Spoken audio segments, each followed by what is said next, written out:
Welcome back in the top 10 errors previous errors में बच्चों। और एरर पहली एरर है अपने पास, early during December 2021 Raj was appointed as the secretary to the Lokpal. बच्चों मतलब क्या है कि अर्ली ड्यूरिंग दिसंबर 2021 में राज वाज अपॉइंटेड, राज को अपॉइंट किया गया था किस रूप में? सेक्रेटरी के रूप में टू द लोकपाल में। ठीक है, समस्या क्या बच्चों? क्या आप ड्यूरिंग शब्द को जानते हैं बच्चों? ड्यूरिंग शब्द ड्यूरेशन सबसे बड़ा है, इसलिए ये अवधि दिखाता है।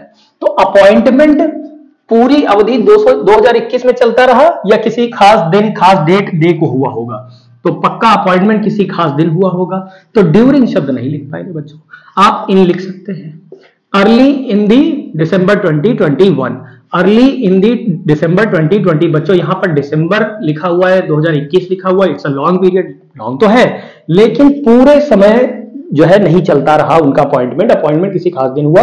सो इन दिसंबर 2021, दिसंबर के भीतर किसी जगह एक जगह हुआ होगा, एक दिन हुआ होगा। तो इन लिखना सेफर है और ड्यूरिंग लिखना सेफ नहीं है। अगर हमने कहा कि समर वेकेशन में हमने खूब एंजॉय किया तो आप ड्यूरिंग लिख सकते हैं क्योंकि पूरे छुट्टियां हमने एंजॉय की, लेकिन पूरे दिसंबर 2021 में अपॉइंटमेंट नहीं चलता रहा बच्चों, किसी खास दिन हुआ होगा दिसंबर के भीतर ही। तो इन लॉन्गर पीरियड के लिए यूज होता है, लेकिन दिसंबर में किसी खास दिन उनका अपॉइंटमेंट हुआ तो इन दिसंबर 2021 या फिर during. So in next, in 79 AD में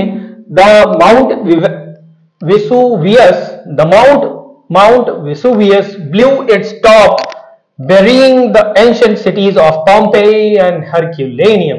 ठीक है, इन 79 AD, तो बच्चों लॉन्गर पीरियड के लिए हम इन इस्तेमाल करते हैं, तो ये बात वर्ष 79 AD की है। द माउंट विसुवियस, ये कोई पहाड़ का नाम है, लिखा हुआ the mount Vesuvius, blue its top, इसका टॉप उड़ गया, यानी यहां से ज्वालामुखी फटी। बेरिंग, दफनाते हुए, दफन करते हुए, the ancient cities of Pompeii and Herculaneum, और ये दो शहर दफन हो गए। ठीक है बच्चों, मामला क्या है? एक बहुत स्पेसिफिक हार्ड एंड फास्ट नियम है बच्चों, आर्टिकल दा नहीं लगाया जाता किसी खास माउंटेन के नाम के पहले।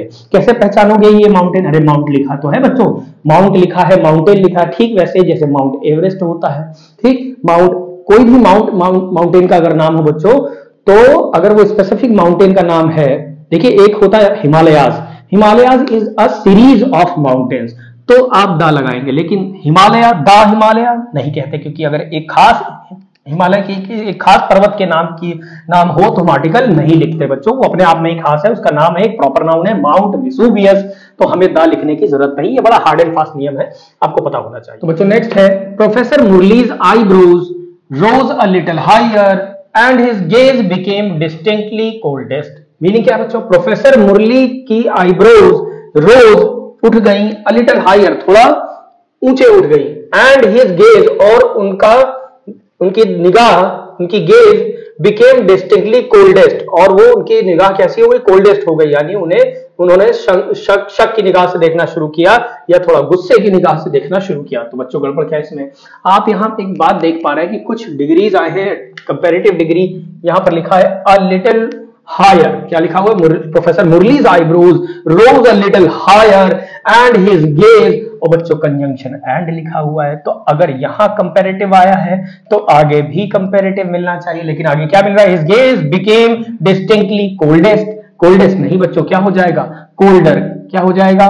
कोल्डर हो जाएगा। दोनों कंपैरेटिव, यहां कंपैरेटिव तो यहां पर भी कंपैरेटिव, कंजंक्शन एंड बच्चों सेम चीजें जोड़ता है। Next is without the green house effect, बिना ग्रीन हाउस इफेक्ट के अर्थ टेम्परेचर, धरती का temperature would be below freezing, क्या हो जाएगा? बिलो फ्रीजिंग, यानी फ्रीजिंग डिग्री से भी नीचे चला जाएगा, 0 डिग्री से भी नीचे चला जाएगा अगर ग्रीन हाउस इफेक्ट नहीं होगा। ग्रीन हाउस इफेक्ट इंपॉर्टेंट है एक सर्टेन लेवल तक। ठीक है, तो बच्चों गड़बड़ क्या है? Without the green house effect, बिना ग्रीन हाउस इफेक्ट के अर्थ टेम्परेचर, धरती का टेम्परेचर। तो बच्चों अर्थ टेम्परेचर जब आप कह रहे हैं तो आपको नहीं लगता यहां पर आपको एक एपोस्ट्रोफे की जरूरत है, एक पोजीशन दिखाना चाहिए, एपोस्ट्रोफे लगा लेना चाहिए, अर्थ टेम्परेचर। और ये निर्जीव होने के बावजूद बच्चों एपोस्ट्रोफे ले सकती है, आपको पता है कि नॉन लिविंग में एपोस्ट्रोफे नहीं लगाया जाता, लेकिन किसी प्लैनेट का नाम हो सकता है, किसी कंट्री का नाम हो सकता है, किसी इंस्टीट्यूशन का नाम हो सकता है, प्रॉपर नाउन में एपोस्ट्रोफे लगाया जा सकता है, इसके बावजूद कि ये नॉन लिविंग है। Earth temperature would be below freezing. Next, she is considered one of a best young directors in Hollywood. She is considered, उसे माना जाता है, क्या माना जाता है? One of a best young directors, यानी बहुत सारे यंग डायरेक्टर्स में से एक सबसे अच्छा मान लिया जाता है, बहुत सारे अच्छे डायरेक्टर्स में से एक है वो इन हॉलीवुड में। तो बच्चों एक कॉमन बात हम लोगों को याद है कि वन ऑफ के बाद आने वाला नाउन हमारा प्लूरल होना चाहिए, तो ये तो प्लूरल है, ये तो प्लूरल है।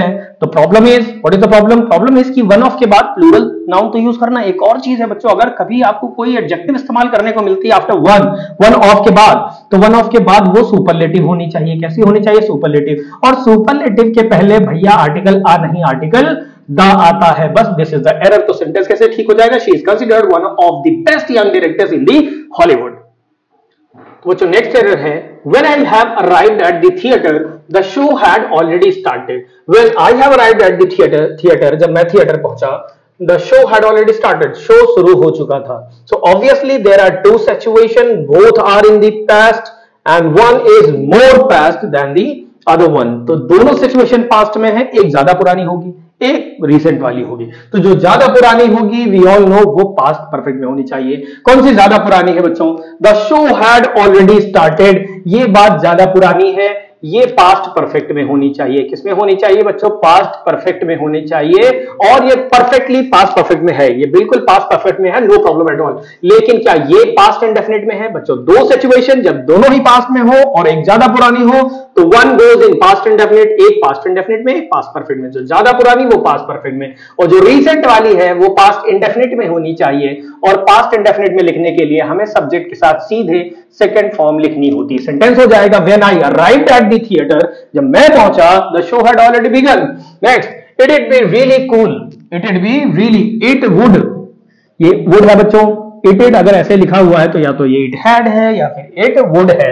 तो हैड तो नहीं है, क्योंकि हैड होती तो वर्ब की थर्ड फॉर्म मिलती।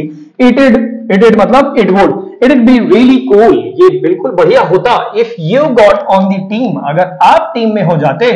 I've never seen you played badminton, मैंने तुम्हें बैडमिंटन खेलते हुए नहीं देखा है। बहुत अच्छा होता अगर आप होते, लेकिन मैंने तुम्हें कभी खेलते हुए नहीं देखा। तो बच्चों सी एक ऐसी वर्ब है, लेट, बिड, कुछ वर्ब है बच्चों आपको नोटिस करने चाहिए। Let, bid, make, see, hear, help, watch, notice. Hear, help, watch, notice, observe. तो बच्चों ये कुछ वर्ब है, let, bid, make, see, hear, help, watch, notice. इनके बाद अगर आप कभी कोई वर्ब चुनते हैं तो वो क्या होना चाहिए बच्चों? बेयर इन्फिनेटिव होना चाहिए। अगर कोई इन्फिनेटिव, सबको पता है इन्फिनेटिव बच्चों क्या होता है? इन्फिनेटिव टू प्लस वर्ब की फर्स्ट फॉर्म को हम इन्फिनेटिव कह देते हैं। क्या कह देते हैं बच्चों? इन्फिनेटिव। इन्फिनेटिव क्या होता है? टू प्लस वर्ब की फर्स्ट फॉर्म को इन्फिनेटिव कहा जाता है। But sometimes this infinitive comes without to, then this is known as bare infinitive, तब इसे बेयर इन्फिनेटिव कहा जाता है। तो इनके बाद बच्चों बेयर इन्फिनेटिव आ सकता है। तो बेयर इन्फिनेटिव करने के लिए आपको क्या लिखना होगा? प्लेड नहीं, प्ले लिखना होगा। प्ले नहीं, प्लेड नहीं, प्ले लिखना होगा। So I have never seen you play badminton, मैंने कभी आपको बैडमिंटन खेलते हुए नहीं देखा। हालांकि सी वर्ब के साथ बच्चों हम चाहें तो प्लेइंग भी लिख सकते हैं, यानी पार्टिसिपल भी आ सकता है। I have never seen you playing badminton is also correct. Next, allergies can indirect cause you to feel tired by robbing you of sleep. What it means बच्चों, मतलब क्या है? Allergies can indirect cause you, allergies आपको अप्रत्यक्ष रूप से क्या कर सकती है? टू फील टायर्ड, आपको टायर्ड फील करवा सकती हैं। By robbing you of, rob के साथ बच्चों ऑफ प्रेपोजिशन आती है, रॉब समबडी ऑफ समथिंग, ठीक है? Rob somebody of something. So by robbing you of sleep, आपसे नींदें चुरा कर, छीन कर। तो ठीक है, एलर्जीज आपसे आपको नींद नहीं दिलाएंगी, मतलब ये आपकी नींदें छीन सकती, हराम कर सकती। प्रॉब्लम क्या है बच्चों? आप साफ तौर पर देख पा रहे, एलर्जीज कैन कॉज, कैन हमारी मॉडल वर्ब है और कॉज क्या है? मेन वर्ब है। क्या है बच्चों? मेन वर्ब है। अब इन दोनों के बीच में हमें क्या चाहिए होगा बच्चों? जल्दी से बता दो। एडवर्ब चाहिए, कुछ भी और नहीं। इनडायरेक्टली क्या हो जाएगा? इनडायरेक्टली हो जाएगा। Allergies can indirectly cause you to feel tired by robbing you of sleep. The kids were so notorious, the more I asked them to quiet down, the more loud they would scream। मतलब क्या बच्चों? बच्चों से, the kids मतलब बच्चे, the kids were so notorious, बच्चे इतने notorious थे, इतने शैतान थे। the more I asked them to quiet down, जितना मैंने उनसे शांत रहने को कहा, the more loud they would scream, और उतना ही ज्यादा उन्होंने चीखा चिल्लाया। बच्चे ऐसा ही होता है। तो क्या बच्चों दिक्कत है इसमें? एक कंसेप्ट है बच्चों कि डबल कंपैरेटिव का, जैसे जितना आप कमाते हैं उससे ज्यादा इच्छा होती है, जितना आप पढ़ते हैं उतना आप जानते हैं। The more you study the more you know, the more you earn the more you want, जितना चाहते हैं उतना ही इच्छा बढ़ती है। सो आई आस्क्ड द मोर, यहां पर देखिए बच्चों लिखा है the more I asked them to quiet down, जितना मैंने उनसे शांत रहने को कहा, the more loud they would scream, उतना ही ज्यादा वो चीखते रहे। तो पहली नजर में बच्चों ये ठीक प्रतीत होता है। बट यू मस्ट नो कि लाउड बच्चों, लाउड एक ऐसी एडवर्ब है जिसका कंपैरेटिव पॉसिबल है लाउडर। क्या बच्चों? ये एडजेक्टिव है एक्चुअली, लाउड एडवर्ब नहीं है, एडजेक्टिव है। लाउडर, लाउडर होगा इसको बच्चों, यहां पर हो जाएगा मोर नहीं लगेगा, मतलब लाउड का लाउडर होता है तो हम मोर नहीं लगाएंगे, मोर लगाकर लाउडर नहीं बोलेंगे, लाउड नहीं बोलेंगे, हम लाउडर बोलेंगे सीधे बच्चों। ठीक है। If I was a clown, if I was a clown, yes, अगर मैं एक जोकर होता, क्लोन नहीं बच्चों, ये क्लाउन है, क्लाउन मतलब joker. If I was a clown, अगर मैं एक जोकर होता, आई would have made everyone smile, तो मैं सबको हंसा देता। बच्चों ये एक इंपॉर्टेंट चीज है, आपको याद रखना चाहिए कि इफ के साथ बना हुआ सेंटेंस अगर सिंपल प्रेजेंट में है बच्चों, किसमें है?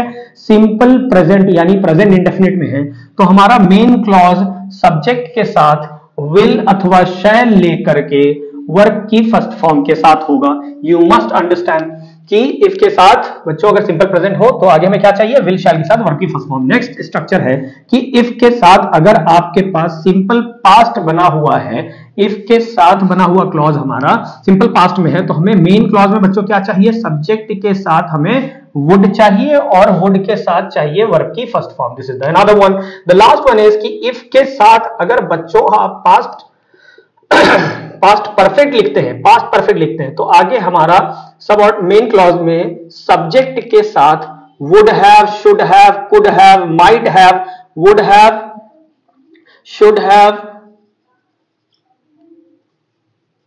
कुड हैव, माइट हैव के साथ वर्ब की थर्ड फॉर्म चाहिए होती है बच्चों। तो जरा इस बात को आज चेक कीजिए। तो यहां पर लिखा है if I was a clown I would have made, तो ये जब आई would have made, would have के साथ वर्ब की थर्ड फॉर्म लिखी हुई है बच्चों, तो यहां हमारा क्या होना चाहिए? यहां हमारा होना चाहिए पास्ट परफेक्ट। तो क्या ये पास्ट परफेक्ट है बच्चों? ये पास्ट परफेक्ट नहीं है। दूसरी बात, ऐसे केसेस में आई के साथ हम वॉज नहीं वर लिया करते हैं बच्चों, दिस इज ऑल्सो इंपॉर्टेंट। तो हमें वर नहीं करना, हमें इसे पास्ट परफेक्ट में बदलना पड़ेगा, क्योंकि वॉज वर लगाने से ये सिंपल पास्ट में ही बना रहेगा और आगे हमारा main clause would have, should have के साथ वर्ब की थर्ड फॉर्म लिए हुए हैं, तो हमारा जो सबऑर्डिनेटिंग क्लॉज है वो पास्ट परफेक्ट में करना होगा। तो पास्ट परफेक्ट में कैसे करोगे बच्चों? पास्ट परफेक्ट के लिए हमको हेल्पिंग वर्ब हैड लगानी होगी और एक मेन वर्ब भी लगानी होगी, वर्ब की थर्ड फॉर्म। तो होना बताने वाली मेन वर्ब क्या है बच्चों? Be, been, been, be, been, been. If I had been a clown I would have made everyone smile, मैं सबको स्माइल करवा देता। थैंक यू बच्चों।